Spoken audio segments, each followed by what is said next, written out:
Hello and welcome to the final episode for the ABI Power Off series. In this episode, we will be doing a summary and a question and answer session of everything that we have looked at so far during the Power Off series. Before we begin, I'd just like to thank everyone for watching all our videos so far. If you have any questions whatsoever, feel free to get in contact with us, whether you drop a message below or through our website or LinkedIn. Okay. And if you've been watching, you'd know that Muneeb's been asking me the questions. This time I'll be asking Muneeb the questions to check that he's been paying attention. So Muneeb, on episode 1, we talked about the AMS module. Can you tell me how many channels the AMS has? Sure. So the AMS allows you to do power off testing through the BoardMaster. And if I'm correct, the AMS channel has 64? 64 channels, that's correct, for one AMS. How many more AMSs can you have? Right, so you can have up to 4 if required, and that would be 256. 256 channels. Okay, so that was the first episode. That was an introduction to the AMS module. We took it out of the case, and you will be able to watch that on one of the recommendations there. So episode 2, we looked at 2D VI, all using the AMS as well, all within the BoardMaster. And can you tell me what 2D VI is? Sure, so 2D VI, I think in this episode you demonstrated on a resistor on a specific PCB we had. So VI is basically where we have a current limited AC signal, is a measurement where we have a current limited AC signal and we apply this to the device we want to test. The voltage across the device is plotted against the current through it. So what we see here is electrical characteristics of this particular resistor that we tested. So we have voltage against current. That's correct. So that was episode 2. We measured the VI signature of a resistor on one of our boards we've got here, and this is the one we've got. Can you tell me what that blue line is? Sure, so the blue line is our mask, so this is the stored information. So the idea is that you save the information from a good known board, like a golden board, and then we could use this to compare against the faulty or suspect board. Brilliant, we'll get into more of that later in another series. Okay, so that was episode 2.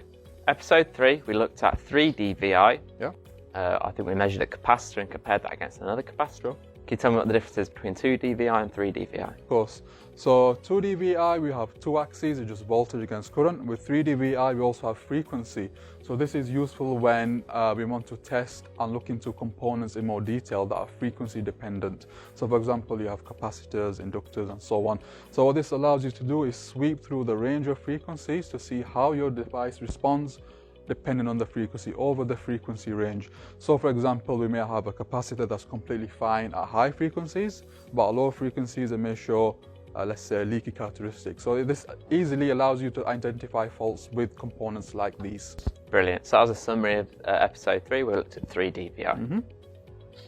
Episode 4, we're going to look at 3D VI on an IC. Can you tell me what's going on here? Yes. So in the previous episodes, you demonstrated how we can test discrete components in circuit, resistors, diodes, capacitors, inductors, and so on. In this particular episode, we looked at how we can test ICs in circuit. So what we did is we connected a ribbon cable along with a clip from our BoardMaster directly to the IC itself.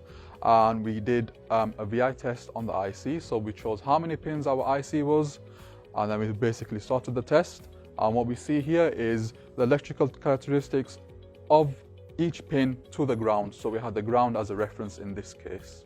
Brilliant. So that was episode 4 on testing an IC with the VI.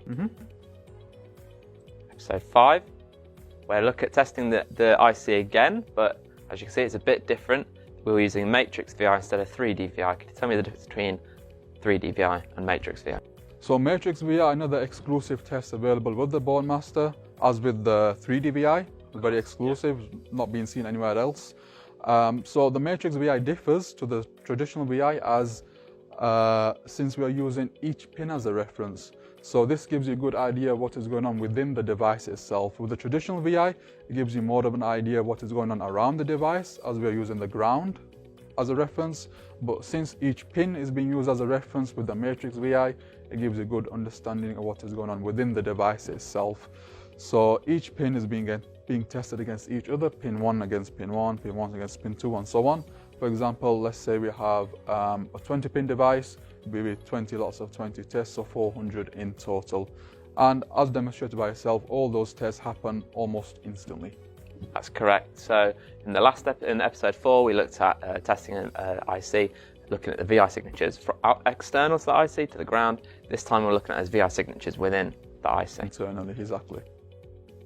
So episode 6, the final episode, the episode just before this one, we looked at pulse output using the 3D VI. Can you tell me, is this a VI test? Okay, so the pulse output is a slightly different test. It's not a VI test, but it comes as part with the BoardMaster. It's more of a VT test. So we're changing the display from voltage against current to voltage against time, VT.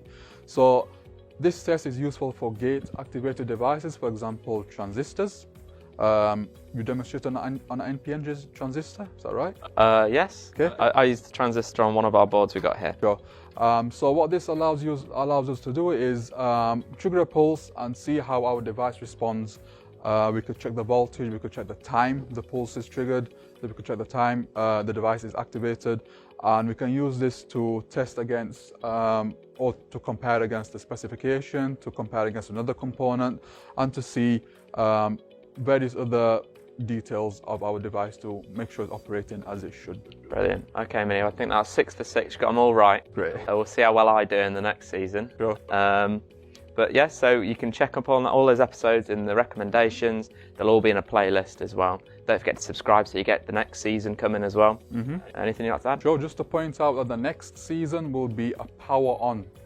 We'll be focusing on power on tests. So all of this again is available with the BoardMaster. Both comes with power off and power on tests, a variety of different tests. So keep a lookout for that series.